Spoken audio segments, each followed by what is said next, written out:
JDU के gate पर सब भूख हड़ताल पर बैठे सर टीईटी काउंसलिंग को लेकर के अभ्यर्थी बाहर भूख हड़ताल पर बैठे हैं। और आपने उनकी बातें सुनी हैं? जी बिल्कुल समझी हैं?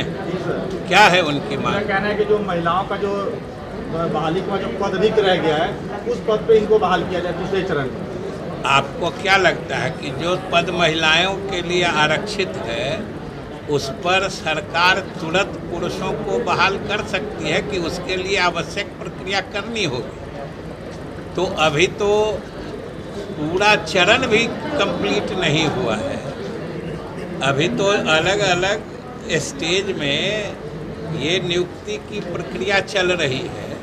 तो इस बीच में जो सीट महिलाओं या उस मायने में किसी अन्य वर्ग या कोटि के लिए आरक्षित है उन पर सरकार कैसे तुरंत बहाल कर सकती है? इसलिए इन लोगों को हम लोगों के तरफ से आप लोग भी कहिएगा कि धैर्य रखने के लिए आखिर आरक्षण किसी वर्ग को दिया जाता है, ये तो विशेष सुविधा होती है ना।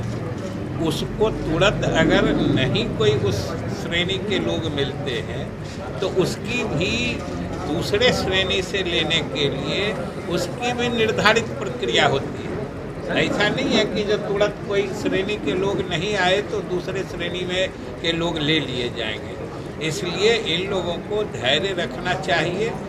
हम लोग सारे स्थिति की समीक्षा करके सही समय पर सही निर्णय लेंगे। सर अभी किस किस तरीके की समस्या जो है वो आ रही है, आप लोग बैठे हैं निदान करने के लिए? इसमें हर विभाग की अलग अलग तरह की समस्याएं होती हैं। जैसे शिक्षा विभाग में है, नियोजन के संबंध में है कि कहीं कोई नियोजन पर सही समय में नहीं पहुंच सके हैं, किन्हीं की शिकायत जो बिहार स्कूल एग्जामिनेशन बोर्ड है सर्टिफिकेट दिया गया है उसमें कहीं थोड़ी कोई त्रुटि हो गई है, जन्म तिथि में कहीं कोई त्रुटि हो गई है, फादर्स नेम में कहीं कोई त्रुटि हो गई है, नाम के स्पेलिंग में अनेक तरह की शिकायतें आती हैं और हम लोग उनकी संतुष्टि और फिर दूसरी बात कि जो भी प्रक्रियात्मक पहलू है उसके जिस तरीके से समाधान हो सकता है वो हम लोग तरीका बताकर तुरंत उसमें संबंधित अधिकारी से संपर्क करके। कहा था कि मुख्यमंत्री ने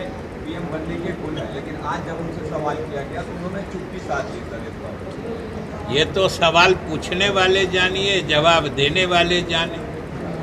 हमारे समझ से इस बात का मतलब क्या होता है? ये बात तो कोई मतलब की बात ही नहीं है। विपक्ष ने तंज कसा है कि अफगानिस्तान में राष्ट्रपति का पद खाली है, ये बिहार और देश में पीएम की कोई वैकेंसी नहीं। पहले वो जहाँ भी मुख्यमंत्री को जाने की सलाह दे रहे पहले वो खुद वहाँ पहुंचकर विपक्ष की कुर्सी तो सलामत कर ले। सर आज टीईटी अभ्यर्थी जो है भूख हड़ताल पे बैठे हैं। स्पोर्ट्स डे के दिन फिजिकल ट्रेनर जो है सड़कों पर उतरे थे। आज तेजस्वी यादव का ट्वीट भी आया है सर। आपने पहला सवाल रिपीट किया। नहीं तेजस्वी यादव का ट्वीट भी आया है सर 19 लाख रोजगार को लेकर। अब हम बिहार की जनता के प्रति जवाब दिए। अगर जनता की कोई बात है, जनता की कोई मांग है तो आप बताइए, हम निश्चित उसका निराकरण करेंगे।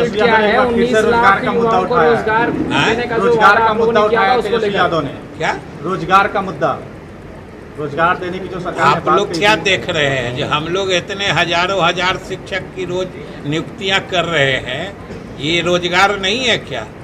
और अगर रोजगार है तो आप क्यों नहीं उनको समझाते हैं? जो आप भी देख रहे हैं, आप सिर्फ पत्रकार हैं कि आप बिहार के नागरिक भी हैं? आप क्यों नहीं समझाते? आपके नज़र के सामने हजारों नियुक्तियां रोज हो रही हैं। अच्छा, नियोजित शिक्षकों को ऐच्छिक स्थान अब नियोजित शिक्षक नहीं है, अब सारे लोग शिक्षक हैं।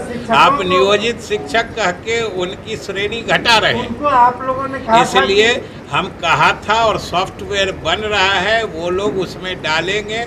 पहले महिला, दिव्यांग उस श्रेणी के और पारस्परिक स्थानांतरण के मामले टेकअप किए जाएंगे, फिर बाद में दूसरों पर विचार। समय सीमा तय है क्या? कोई समय सीमा वो जल्दी